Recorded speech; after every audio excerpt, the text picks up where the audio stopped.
안녕하세요. 강구룡입니다. 오랜만에 인사드립니다. 오늘은 디자인 작업 하나와 함께 그 작업과 관련된 한번 건축 이야기를 엮어서 한번 이야기를 한번 해드리려고 합니다. 그동안 이제 우리가 다양하게 이제 디자이너의 어떤 작업과 이야기들을 이제 그동안 해왔는데요. 오늘 보여드릴 작업은 지금 화면에 보이시는, 제가 좀 화면 확대를 해드릴게요. 화면에 보이시는 Museum of Contemporary Arts 시카고라고 해서 그 시카고 현대미술관의 그 그래픽 디자인, 그다음에 그 아이덴티티 디자인을 한번 소개시켜 드리려고 합니다. 어, 한번 그 사이트에 한번 들어가 볼게요. 자, 지금 보시면 요게 지금 그 시카고 뮤지엄 그 로고예요. 지금 보면 이렇게 MCA라고 되어 있는데요.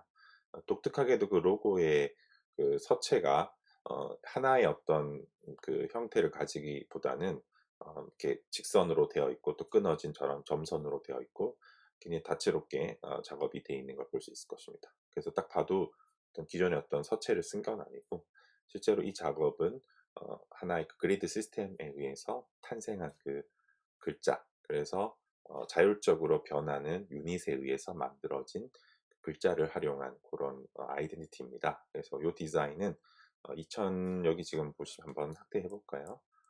지금 보시면 2015년도에 11월 11일 날에 공개가 됐고요. 디자이너는 그 메비스 앤 반델슨이라는 디자이너들이 했습니다. 여기 보시면 메비스 앤 반델슨이라고 되어 있죠. 네덜란드에서 활동하고 있는 그 디자이너예요. 한번 검색을 해보시면 이런 작업을 하고 있는 디자이너입니다. 예전에 한국에 그 아웃 오브 프린트라고 해서 전시를 했었고요. 어, 주로 네덜란드에서 활동을 하면서 이제 그런 도시 아이덴티티, 그 다음에 그 뮤지엄 아이덴티티 이런 식으로 문화와 그 도시 기반의 다양한 그 인프라에 있는 디자인들을 하고 있습니다. 그래서 오늘 제가 그 중에 소개시켜 드릴 거는 이 MCA 로고인데요. 우리로 치면 국립현대미술관이나 또 뭐 저런 지역에 있는 미술관처럼 미국에도 다양한 미술관이 있겠죠. 그 중에 시카고에 있는 미술관을 재밌게도 그 네덜란드에서 활동하는 디자이너가 작업을 했습니다. 그래서 그게 좀 재밌죠, 그죠? 보통은 이제 미국에 있는 디자이너가 할 것 같은데 아무래도 그 어떤 관련성이나 아니면 어떤 그런 접근이 좀 신선했던 것 같아요. 그래서 이 그 듀오로 활동하고 있는 네비스 앤 반 델슨이나 디자인을 같이를 했습니다. 자, 여기 지금 그 화면에 지금 보이시나요? 그쵸? 여기 지금 화면에 보이시는 요 두 분이 메비스 앤 반델슨인데요. 어, 지금 보시면 저도 이제 오랜만에 이제 보니까 이게 진짜 반가우신 분인데요. 과거에 이제 요 오른쪽에 계신 요 남성분 메비스라는 분이 한국에 왔었고 반델슨이라는 또 왼쪽에 있는 여성분은 또 한국에 오지 않았지만 저는 예전에 한번 오른쪽에 있는 분들 만났는데 이렇게 남녀가 하나의 그 듀오로 활동하고 있는 그런 디자인 그 그룹입니다. 굉장히 작업도 스마트하고요. 작업 자체가 굉장히 명징하게 그 작업합니다. 왼쪽에 있는 분이 린다 반델슨, 그리고 오른쪽에 있는 사람이 메비스이라고 합니다. 아르마 메비스, 알망 멜비스, 왼쪽이 린다 반델슨. 그래서 각각의 이름을 합쳐서 메비스 앤 반델슨이라는 그 이름으로 활동을 하고 있습니다.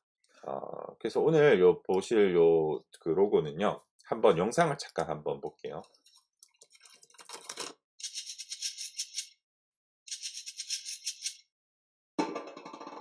음, 좀 확대 한번 해볼까요?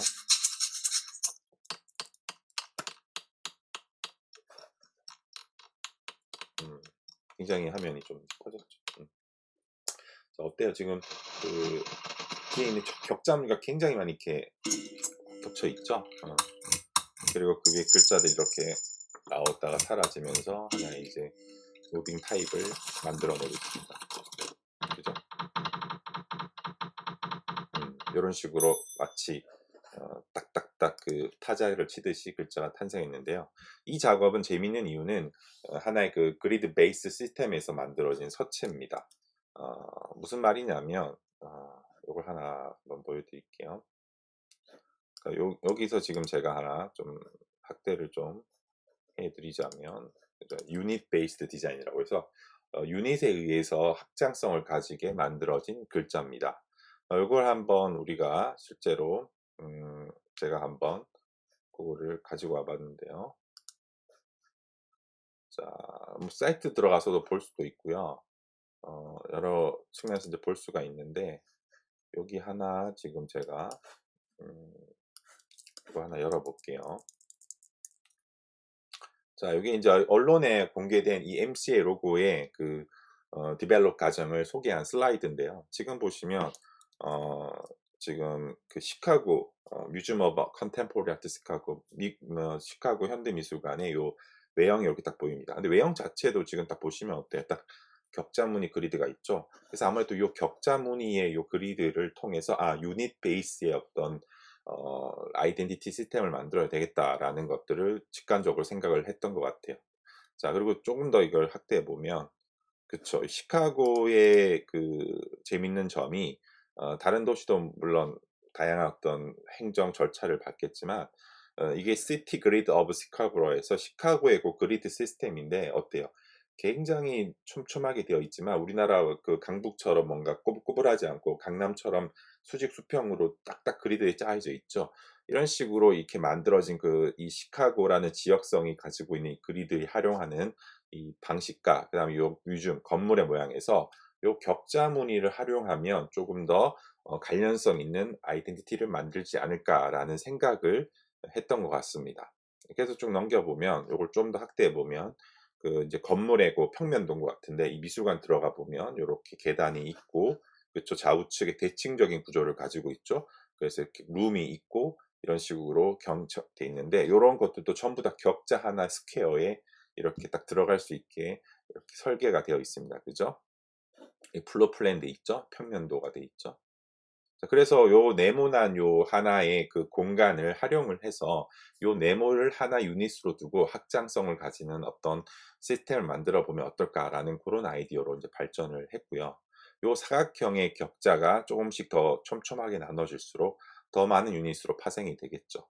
그리고 대각선이 겹치면서 더 복잡한 그리드가 만들어질 것이고 더 많은 그리드가 생성되는 거죠. 그래서 이 아이덴티티는 지금 보시면 요 글자가 지금 보면 어때요?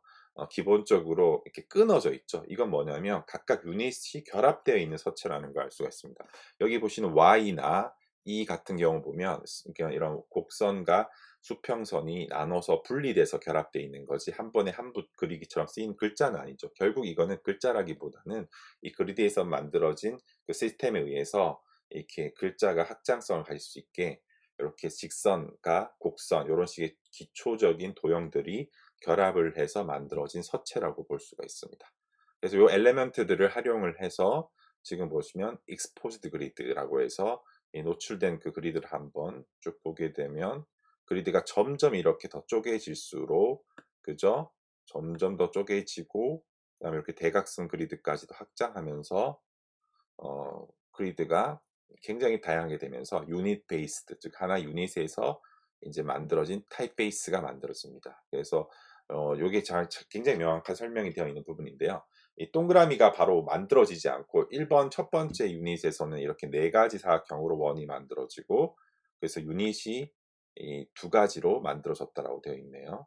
그다음에 유닛이 세 번째 유닛에서는 요렇게 하나 둘 셋 넷 다 여섯 가지로 요렇게 만들어지고 그다음에 네 번째 유닛에 의해서는 이렇게 더 많은 하나 둘 셋 넷 다 여덟 가지수로 더 쪼개집니다. 그 점점 쪼개지고 쪼개지다 보니까 여섯 번째 유닛에서는 더 많은 10개, 12개 쭉쭉 많아지다가 마지막에 인제 10 유닛이 되면은 이렇게 완전히 정원을 그리게 되죠. 그래서 유닛 베이스란 말처럼 유닛이 점점 더 확장할수록 알파벳의 기준으로 봤을 때 O의 형태가 더 완벽한 퍼펙트한 O를 그리게 되죠. 이런 식으로 점점 확장성을 가지면서 글자가 점점 파생되는 거죠. 보통 우리가 생각하는 글자는 어떤 얇은 서체, 굵은 서체 이렇게 우리가 두께로만 분류를 하는데 유닛 베이스로 2 유닛, 3 유닛, 4 유닛 이렇게 유닛의 단위가 증가할수록 이렇게 원의 형태가 바뀌면서 글자가 점점 어때요? 우리가 인지하는 그런 동그란 형태의 오를 가지게 되면서 글자가 파생이 되겠죠. 요렇게 유닛의 확장에 따라서 글자 모양이 바뀌다 보니까 수많은 O가 만들어지고 이건 결국에는 알파벳을 만들게 되는 거죠.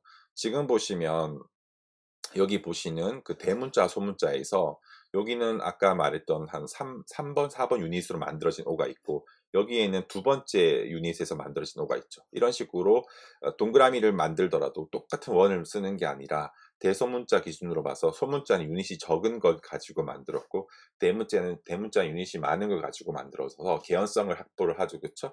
이런 식으로 대문자 소문자를 확장해서 만든 겁니다. 그래서 타입은 기본적으로 이렇게 2 유닛을 가지고 만들었을 땐 요렇게 모양이 만들어지고 그다음에 3 가지 유닛을 가지고 만들었을 때는 그쵸? 더 복잡해진다는 거죠. 그쵸? 이런 식으로 만들다 그러니까 설명을 좀 잘못했는데 대소문자가 나눠진 게 아니라 그러니까 2 유닛에서는 요런 식의 모양이 만들어지고 3 유닛에서는 요렇게 그리고 네 번째 유닛에서는 더 촘촘히 잘라진 거겠죠. 더 복잡하게 O가 만들어지죠. 그래서 여기 보시면 O의 형태가 그쵸? 요렇게 지금 점점 단조로웠다가 점점 많은 유닛이 파생되고 그리고 더 많이 원이 쪼개졌다가 최종적으로는 그쵸. 거의 O를 제외하고 곡선을 제외하고는 거의 완벽한 직선을 그리고 나머지 8 유닛 8번째 유닛에 가서는 거의 완벽하게 알파벳이 거의 점점 만들어지고 10 유닛에 가게 되면 이제 그런 점선이 사라지고 완벽하게 이제 동그란 원이 만들어집니다. 이런 식으로 유닛의 증가에 의해서 알파벳 대소문자가 점점 어때요?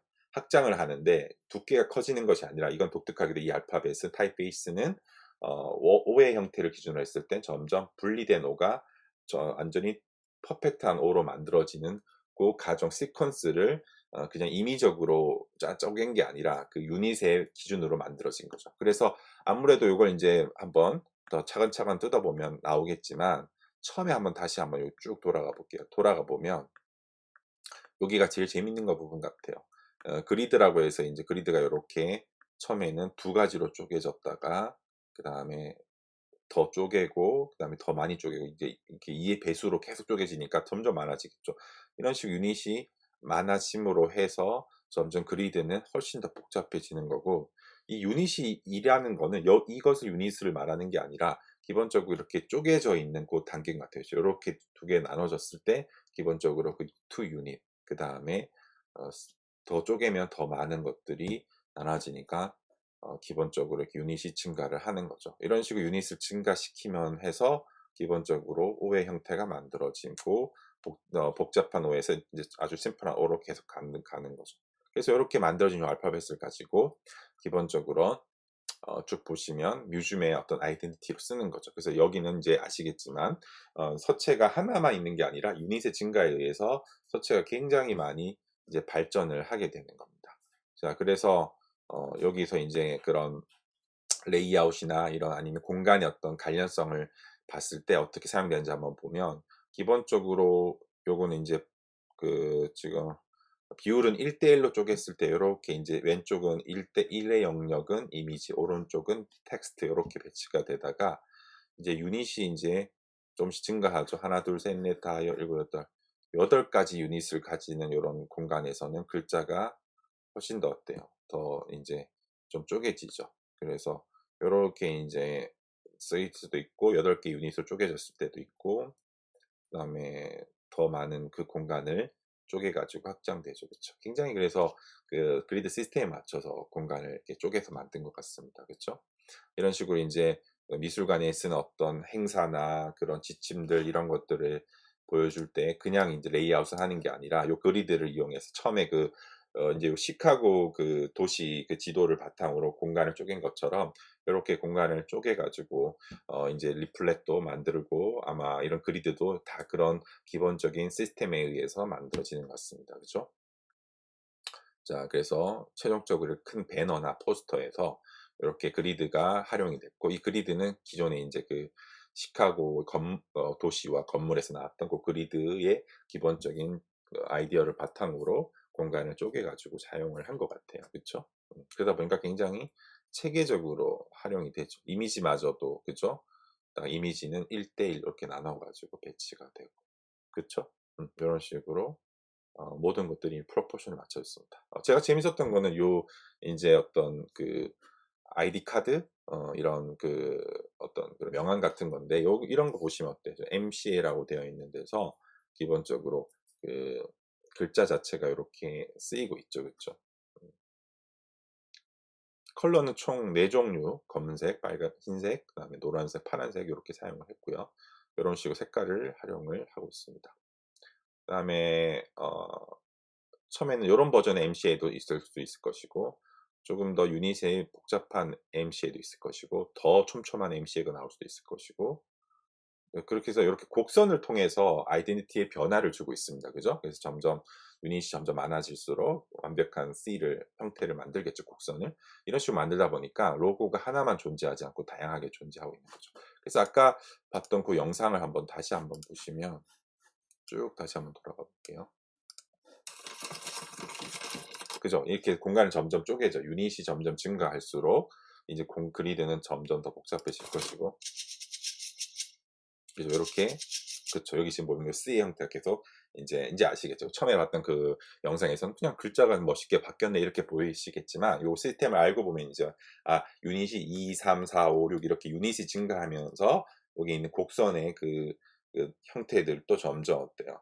점에서 선에서 직선으로 곡선으로 계속 어때요? 점에서 선으로 변하는 그 과정들을 그 논리를 알고 인제 이 모양을 발견하게 되는 거죠. 그래서 그 시스템에서 요 로고가 만들어진 겁니다.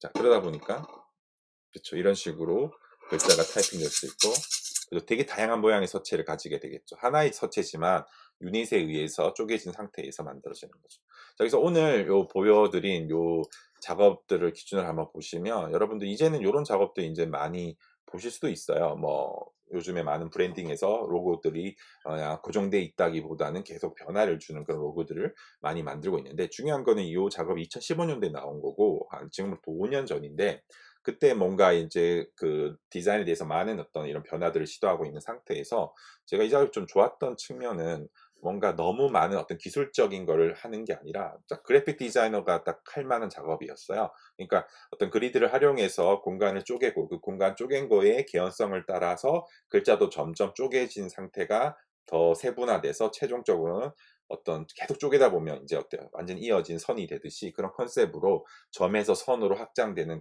조형적인 아이덴티티를 그리드의 어떤 활용과 그다음에 유닛을 이용해서 컨셉을 발전시킨 거는 굉장히 디자이너 특히 그래픽 디자이너가 사고할 수 있는 그런 접근이었던 것 같고요. 그렇기 때문에 뭔가 어떤 특별한 어떤 테크닉을 요구하거나 그렇다기보다는 굉장히 만드는 것도 명징하고 그리고 사용성도 깔끔했던 것 같습니다. 자 그래서 고거를 한번 우리가 이용을 해서 한번 쭉 보게 되면 어 그쵸. 이렇게 아이덴티티가 여러 가지 있어요. 로고 마크가 요런 식의 조금만 줄일게요. 로고 마크가 요런 것도 있고 그다음에 이런 버전도 있고 이런 버전도 생기는 거죠. 그래서 곡선만 바뀜으로 해서 그것만 이런 곡선 부분만 바뀌어도 굉장히 사용자들한테는 다른 어떤 뉘앙스를 던지는 거죠. 그쵸. 그러다 보니까 여러 가지 아이덴티티가 있고 뭐 이렇게 어떤 그런 언어 유희처럼 하이라는 단어도 만들 수도 있고 이렇게 시카고라는 이름을 MCA 시카고라는 말을 요런 식으로 정사각형에 배치하는 거죠. 자 그래서 여기도 지금 여러분들 보시면 알겠지만 여기 MCA 로고의 지금 레이아웃을 보게 되면 정사각형에서 배치하죠. MCA 시카고로 해서 2줄로 가도 되는데 왜 세 줄로 바뀌었을까요? 아무래도 이 디자이너는 이 기본적인 정사각형에서 출발했던 아이덴티티를 계속 유지시켜 주고 싶기 때문에 이 로고 마크도 어떤 한 줄로 쓰거나 두 줄로 쓰게 되면 이 정사각형 비율이 깨지잖아요. 그쵸? 그래서 그 비율을 유지하고 싶어서 이렇게 정사각형을 위해서 세 줄로 쓰게 만든 것 같아요. 그렇기 때문에 시카고의 글자가 좀 쪼개지더라도 요렇게 나눠서 만들었고 그리고 색깔을 넣어 가지고 MCA와 시카고를 분리해서 좀 인지가 되기 편하게 한 것 같습니다. 그죠? 그래서 MCA 시카고를 가자, 뭐 고 이런 식으로 어떤 언어 유희, 갑시다, 시카고를 안녕, 안녕 시카고에 가자, 뭐 이런 식의 얘기가 될 수도 있겠죠. 이런 식의 어떤 색깔을 다르게 써서 이런 언어 유희도 즐길 수가 있게 만든 것 같습니다. 그쵸? 굉장히 다양하게 그렇게 작업을 한 거죠. 어플리케이션이 좀 재밌는데요. 요게 인제 아무래도 미술관이다 보니까 뭐 이런 쇼핑백에 많이 쓰이겠죠. 그래서 쇼핑백 보면 요렇게 드는 거 이런 부분에서 그 유닛이 2번으로 만들어진 O도 있고 유닛이 조금 더 복잡한 게서 만들어진 C도 있고 이런 식으로 곡선이 계속 이렇게 바뀜으로 해서 같은 서체지만 다양성을 느끼면서 우리가 즐길 수 있게 만든 것 같아요. 그래서 여기 보는 어떤 비닐백도 전부 다 그 그리드를 활용했죠. 그래서 요런 그리드가 하나의 인제 어떤 노출된 그리드처럼 우리가 뭔가 그리드는 숨겨야 되는데 그리드 자체를 아예 인제 철저하게 전면에 내세워서 그리드가 하나의 아이덴티티로 보일 수 있게 활용을 하는 것 같습니다. 자, 그리고 뭐 테이핑이나 그런 어떤 동그란 어떤 이러한 그런 그 배지나 이런 부분을 전부 다 사용하고 있고요. 로비 같은 경우도 보면 딱 정면에 들어가면 이렇게 격자 무늬로 되어 있죠. 그래서 아무래도 여기를 직접 여러분 방문하지 못했겠지만 들어가 보면 어때요? 모든 게 격자 무늬에서 만들어진 걸 느낄 수 있을 겁니다. 그래서 여기 웹사이트도 지금 보면 어때요? 지금 제가 좀 확대를 했는데 줄여 보면 웹사이트에 있는 요런 지금 한번 클릭해 보면 이런 칼렌더 이런 거 보게 되면 그쵸? 대부분의 어떤 이런 내용들이 전부 다 그 격자 무늬에서 그리드에서 만들어진 게 보이시죠? 그쵸? 그다음에 뭐 한번 쭉 몇 가지 한번 봅시다. 그쵸? 이런 작품들도 어때 보통 우리가 이렇게 어떤 작품을 나눌 때 이런 컬럼과 컬럼 사이를 거터라고 하잖아요. 거터 공간을 비워두는데 선을 집어넣어 가지고 계속 철저하게 그리드를 계속 노출시켜요. 그쵸? 그러면서 마치 우리가 처음에 봤던 그 시카고 그 도시 행정 그 지도 보이셨죠? 기억나시죠? 그쵸? 고거처럼 계속 그 형태를 만들고 있는 겁니다. 그쵸? 그래서 여기 지금 보시면 그쵸. 여기 다시 한번 쭉 가보면 그쵸. 여기 우리가 시카고에 있는 그 맵, 그리드에 철저하게 만들어진 그 시카고라는 그 지역성의 특징을 가지고 왔기 때문에 이런 그런 웹이나 그 다음에 특정 어떠한 그 공간에서도 활용을 할 수 있게 만들어 놓은 거죠. 그쵸? 이렇게 만들어서 작업을 웹에서도 만들고 아까 봤던 그 로비나 이런 굿즈나 이런 데서도 활용을 하고 있는 거죠. 그쵸? 그래서 이게 그냥 멋으로 쓰인 게 아니라 모든 게 일관된 그 시스템 안에서 나온 겁니다. 자, 그리고 멤버스 매거진이라고 해서 보게 되면 이 어떤 박물관 매거진 같아요. 그죠? 이것도 철저하게 그리드를 따르고 있고요. 안에 있는 그 펼친 페이지도 이런 식으로 정보가 구분되어 있고 그쵸? 활용성을 하고 있습니다. 그래서 굉장히 그 계속 나올 수 있는 이런 어떤 발행물이나 이런 거에서 머리부터 발끝까지 공간부터 작은 책자까지 모든 게 요 아이덴티티를 적용할 수 있게 그리드를 계속 노출시키고 또 그리드가 이렇게 여기 같은 경우 삭제가 돼 있지만 공간은 어때요? 요렇게 삭제를 하더라도 요 두 가지 선에 의해서 어때요? 이미 그리드가 짜여졌다는 걸 사용자들이 알 수 있게 계속 그 선을 노출을 시킵니다. 그죠? 그리고 모든 글자는 그 만들어진 그 MCAX하고 그 폰트 타입베이스를 활용해서 계속 그 아이덴티티를 노출시키고 있고요. 그리고 이탈릭까지 만들어서 굉장히 다양한 어떤 톤 앤 매너를 부여할 수 있게 팝아트 이런 뭔가 어떤 내용에 따라서 서체도 바꿀 수 있게 해 놓은 것 같아요. 그렇죠. 여기 지금 보는 이러한 다양한 어떤 액세서리 뒷면에 요 그리드 대각선 그리드도 어때요? 아까 짰던 그 그리드의 활용들을 활용하고 있죠. 되게 다양하게 사용을 하고 있습니다. 자, 그리고 뭐 예를 들어 어떤 작가의 전시, 그다음에 이런 팝아트 전시, 그다음에 이런 또 초현실주의 전시 이런 거 초현실주의에 맞게 글자를 이렇게 곡선으로 만들었죠. 그쵸? 이런 것들을 통해서 사용자들이 계속 그 미줌 서체 타입페이스를 계속 그 내용과 맞게 변조돼서 느낄 수 있게 이런 어떤 활용성도 가질 수 있게 만든 것 같아요. 자, 그래서 실제로 여기 그 어떤 카페테리아나 이 뮤지엄에 들어가 보면 이런 천장 위에 있는 그 파사드 위에 있는 요런 천장 위에 있는 것들도 그냥 민자로 되어 있지 않고 요렇게 그리드를 철망 이용해서 계속 그 책자와 그다음에 그 아이덴티티를 계속 그 느낄 수 있게 이제 물성도 그런 특징을 갖게 만든 겁니다. 그래서 모든 게 그 하나의 시스템에 의해서 만들어진 것 같아요. 그쵸? 자, 실제로 이제 미술관에 이런 그 아웃도어 베어 야외용 배너도 이런 식으로 작업이 되어 있고요. 아까 그 M스의 그 로고 마크의 특징을 살리고 있죠. 그쵸? 요렇게 만들어졌습니다.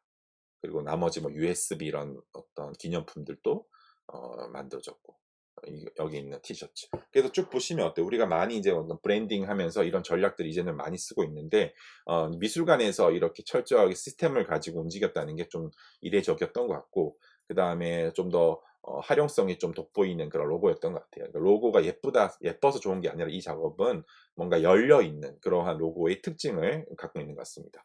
자, 그래서 여러분들에게 오늘 제가 좀 한간 비유를 좀 해 주고 싶었던 거는 우리가 뭔가 열려 있다라는 그런 것들을 우리가 보게 되면 최근에 인제 그런 유현준 교수가 쓴 공간이 만드는 공간이라는 그 책이 있어요.